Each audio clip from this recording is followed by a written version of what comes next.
I haven't rambled in video form for a long while. I ended up doing that thing again where I make a thread that just says, yeah, I'd make a video on this if I could, while forgetting that I could just ramble in video form. I've been rewatching Osomatsu-san for the millionth time, and I think I get to make it everyone's problem. As a treat. To myself. And while those of you who haven't watched it might think that there's not much going on within it, you would be wrong, because this franchise has 4 seasons and 3 movies. 4 movies if you count the live action. Never mind, I guess it's gonna be 5 soon. What I want to ramble about specifically is what counts as canon within Osomatsu-san as a whole, which is a very big question to tackle, so a few disclaimers before we start. First disclaimer, this doesn't involve Osomatsu-kun at all, because I haven't fully watched or read it. All I know is that there's an episode of San that adapts a skit from Kun in season 2, and that there's a few things from Kun that got repurposed in some kind of way for San. But besides that, I can't speak much on Osomatsu-kun. I might end up saying some things that apply to both series, so feel free to throw tomatoes at me if you're Osomatsu-kun certified. Like, I'm not kidding. I'll say it with my full chest, and it'll probably be inaccurate or also applicable to Kun or something, so tomatoes, tomatoes, tomatoes. Second disclaimer is I will not be talking about the live-action movie or any special little episodes. I've seen the live-action movie and I've seen some specials, but the live-action movie doesn't really do much, and the specials don't really contain anything that fits with the topic I'm talking about anyways. Third disclaimer, and the most important one, is do not expect any concrete answers from me. I am approaching this question of what counts as canon within Osomatsu-san just because I want to yap about it. It might look like I'm taking a comedy anime too seriously, or like I'm trying to use this as a way to criticize its lack of continuity at times, but rest assured, I just want to enjoy my enrichment time where I dramatically gesture at a comically complex conspiracy board. For anyone who hasn't seen this anime before, feel free to watch this without context. You'll be confused. And for anyone who has, feel free to treat this like one of those Tumblr posts that point out Easter eggs within the series. Where do I start? Let's spin a wheel.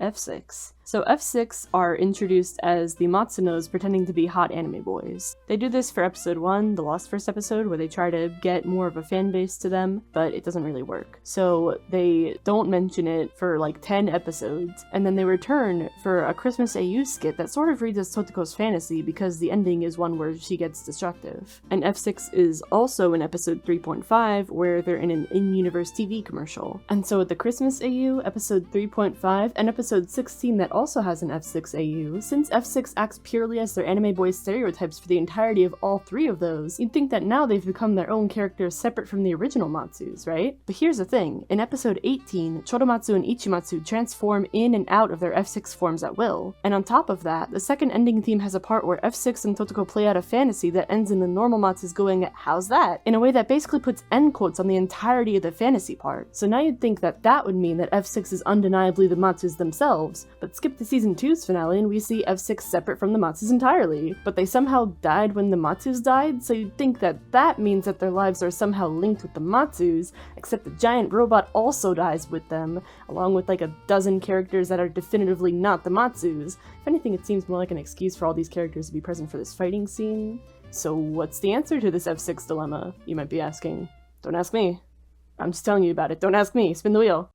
Sanematsu is a fun bit of confusion as well. It's originally introduced as a complete AU with the setting of a depressing office drama following Sanematsu, who instead of actually having 5 brothers is only hallucinating that they're there. His next major appearance is him interacting with the Matsunos somehow. You wonder why this is happening, we see Osomatsu be like, dude, you can't be like this forever, it's not like this isn't real, and then it's all a dream. But guess who appears at the end of season 2? Guess who the Matsunos address by name as if that dream sequence really happened somehow? Sanematsu. Don't ask me how it happened. Spin the wheel. Next up, we have the Girlymatsus. So you'd think, just by looking at them, that these are standard gender bends, but they're also pretty confusing. They have similar vibes to their counterparts, yet are far from being carbon copies. They're friends instead of being related to each other, they have unique jobs and lifestyles. Pretty much the only major similarity they have to the original Matsus is that they don't get along with each other. So it seems like a pretty simple AU, right? Yet they somehow have skits where they interact with the original Matsus, but these skits are also still AUs. And unlike the other 2 examples, we never see the Girlymatsus meeting all of the Matsus at once, so we can definitively keep them in AU territory, I'm pretty sure. But put a pin in them for now. And spin the wheel. God. Any Osomatsu-san fans' ears will perk up when I mention season 1 episode 9, and for good reason. Its main skit is legendary in its storytelling, and I recommend it for anyone who wants a self-contained, one-off story within this anime to watch. The TLDR of it, spoilers, really, go watch it yourself before I describe it, is that there's an unnamed character and Girlymatsus, and they fall in love under nearly tragic circumstances. And after several days of the two just enjoying each other's company, the woman has to move back to the countryside. So Girlymatsus bids her goodbye by swearing they'll meet again, and by trying to make her laugh one last time. His attempts to make her laugh end up making her cry instead because she's upset about having to separate, but she forces a smile at the very last moment, and so he sees her off with the smile as well. I'm not normal about this episode.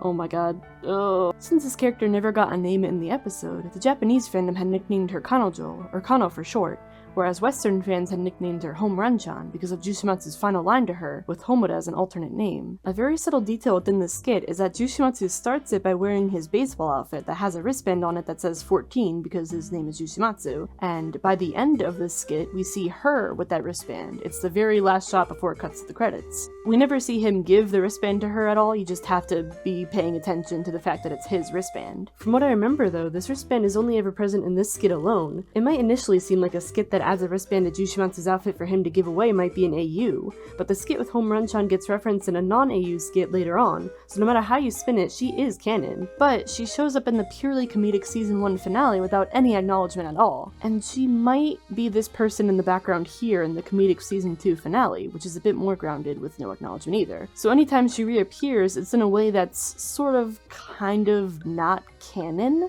or at least not acknowledged. And the epitome of this she's back, but not in a way that matters kind of thing is in season 2 in an AU skit. And you can tell it's an AU skit because the Girlymatsus are included, and because Iyami and Dekapan don't know Jushimatsu. Characters suddenly being complete strangers to each other is an easy AU indicator in Osomatsu-san, and this counts for both Jushimatsu and Homerun-chan as well. This isn't a reunion for them, it's a total AU, where instead of a heartfelt love story, it's a comedic underdog kind of skit, and you just had to be there. You just had to be a dedicated Homerun-chan fan that was sat there watching this episode of season 2 going like, oh my god, she's back!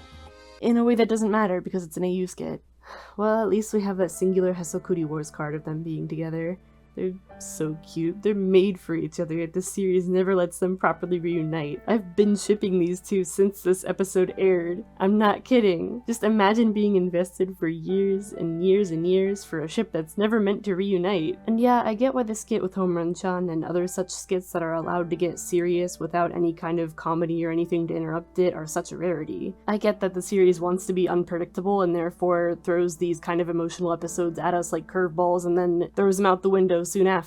I understand it, but it doesn't stop me from rewatching them, and it doesn't stop me from loving them, and it doesn't stop me from missing Homerun-chan. Oh my god, spin the wheel. Oh gosh, the flower fairies. Season 1, episode 15 introduces two characters whose roles in canon are even more ambiguous. The blue flower fairy comes to life and then dies and then appears again in the comedic finale and then comedically dies, so like, sure, okay, whatever. But the purple flower fairy comes to life, torments Karamatsu a bit, and then just kind of appears randomly in canon despite the whole flower life mechanic thing in her introductory episode. And then in season 3, she completely pivots and becomes a babysitter for Nya-chan. Oh, yeah, the baby.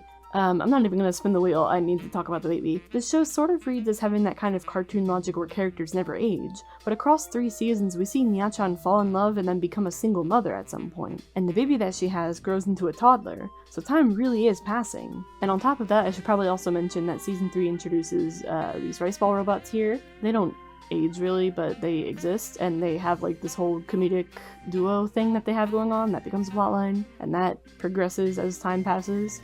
So time passes. For whatever it's worth, time passes. Oh, also, if we're talking about AUs, then we should probably also mention the Calming Detective Osomatsu. At first, in season 1, it's pretty straightforward. It's just an AU. Everyone's playing their own roles. They're all doing their own things. And Osomatsu's there as a calming detective. But in season 3, there's a werewolf skit, and everyone seems to be completely different from that other skit, but then Osomatsu turns into the calming detective again, and it's like, oh my gosh, she's back. And so you might be thinking, how did he transcend realities? I thought that was a different AU. And I'm wondering that too, because it seems to be the same mansion, but the characters are playing totally different roles, except for Karamatsu, who dies twice. But like the other characters in Calming Detective Osomatsu had also died, but now they're back here. And for whatever it's worth, Osomatsu reintroduces himself as a calming detective as if everyone else should recognize him. He addresses Toramatsu as his previous role, and Toramatsu's like, that's not me. So maybe the others don't remember. Maybe this is an AU where they hit the reset button on everything, but Osomatsu's the only one conscious of it all. Is the Calming Detective Osomatsu just doomed to these time loops? Is he a time looper? Maybe. Switching topics again, we have the Summer Kamen skit, which is a very weird case because 5 out of the 6 Matsus are themselves, but the other one bends reality, and the others don't know who he is. Also, he bends reality. Take notes, power scalers. It could be easy to try to write this all off as an AU because the other Matsus don't know who Karamatsu is. They don't seem like they're doing their usual bit where they're making him the butt monkey. They genuinely do not seem to know who this man is. And since, he's also bending reality. But the skit does start with the Christmas couple, and the lady is pregnant, so we have another baby situation on our hands. Except this time I don't think we ever see the baby later on, but it does count as the passage of time happening, so I guess Karamatsu bending reality gets to be canon now. Congratulations! This next one's more of an actual AU, and I don't really have a whole lot to say about it, but it's called Banana, and it has girly versions of some of the Matsus, but they're not the Girlymatsus. I don't really know why they did this, besides the fact that Todoko probably wouldn't work for the kind of main character they wanted for this skit, so they made a different character. I don't really know, but the song's catchy, so it's fine. Next AU, I guess. There's an AU with a couple of the actual Girlymatsus, with Totoko as an office worker, where she pulls up a webpage that looks like what you'd see from the canon Totoko. And in a different skit of this same AU, she gets a taxi ride from Karamatsu who's called Karamatsu, but it's not the canon Karamatsu, he's just called Karamatsu. Sometimes they slightly change the character names in AU skits, but other times it's just their normal names, and it doesn't get confusing at all. It doesn't get confusing in the slightest. Why would you think that? I don't know. I told you there's no answer for what's canon and what's not canon within Osomatsu-san at the start of this video. There's really no answer. They reference so many things that previously happened in series, but they also constantly leave things out like the Girlymatsus and other such AUs. But they still exist as AUs, so you could say that everything is canon, but there's just also alternate universes. Or you could say that nothing's canon at all, since the entirety of Osomatsu-san isn't even written by the creator of Osomatsu-kun himself. No, but really, if we are drawing the line somewhere, where would that line be? Do we get to disregard AUs that are complete references to other franchises? Do we get to disregard different mediums, like the live-action movies, or the special episodes, or the skits made specifically for live seiyuu readings? Or does everything just count? Somehow. Me personally, I've just taken to thinking of it as there being a main canon where they refer back to interconnected skits, and then there's the AU skits that exist as AUs since they're never referred to directly in canon. Except for the ones where AU characters interact with canon characters, and ones that somehow get referenced in canon despite being AUs. See, for example, there's the first movie, spoilers by the way. It's revealed later on in that first movie that everyone's within a world of Karamatsu's memories, which means that there's a bunch of moments where we see various things that Karamatsu remembers. So it references Summer Kamen, and that I understand because it's basically just Karamatsu in a mask, he bends reality, but whatever. But there's a blink and you miss it reference to Karapino in the movie. You know, Karapino, that one-off AU skit in the Tidbit Collection episode. The Tidbit Collection episodes being ones that frequently introduce one-off AUs as one-off jokes, and yet Karapino is somehow within Karamatsu's subconscious memories? And if we're really splitting hairs, then Choromatsu makes a pathetic face in a Tidbit AU skit that then becomes a running joke in the more canon of the canon skits. The season 2 finale has a few characters that should have just been AU characters that are present for some reason. In Choromatsu's museum in season 3, we see him as a mosquito, which is also an AU skit. Jushimatsu has an interview skit in season 1 where he and Nichimatsu are themselves, but the other Matsus are not, yet this interview gets shown later as if it really happened. Sometimes I just have to wonder if we're functioning by Vocaloid logic, where there's multiple versions of a character that have the same voice and basic template for their character designs, but are molded into whatever role they need to play for the story they're telling. Please understand what I mean by that. The vibe of the character, but not the memories of that character. Not the lived experience of that character, but the look of that character. That's what I'm talking about. I keep wanting to give an answer as to what really counts as canon. I keep having the urge to explain it fully, even though I can't. The closest I have to an answer is this. Sometimes the Matsus have a canon timeline, and sometimes AUs happen. Sometimes the AU characters interact with the canon characters in AU skits somehow. Sometimes the AUs gain AUs of their own somehow. And every once in a while, when you least expect it, what you thought were non-canon AUs will worm their way into canon somehow. So just don't think about it too hard, or you'll end up like me, deeply confused about these instances where the AUs appear in canon. You think you have a decent grasp on this anime's sense of what's canon, and then it throws a curveball at you. But thinking back on it, this anime takes any chance it can get to throw curveballs at us. So I end up having no good answer after all. There's the vaguely canon timeline that constantly refers back to previous skits, and there's the sorta kinda AU stuff that is rarely ever referred back to in canon. But every once in a while, they'll still refer back to the AUs anyways. And why, you may ask? Do they make references back to the AUs? I don't know! Yay!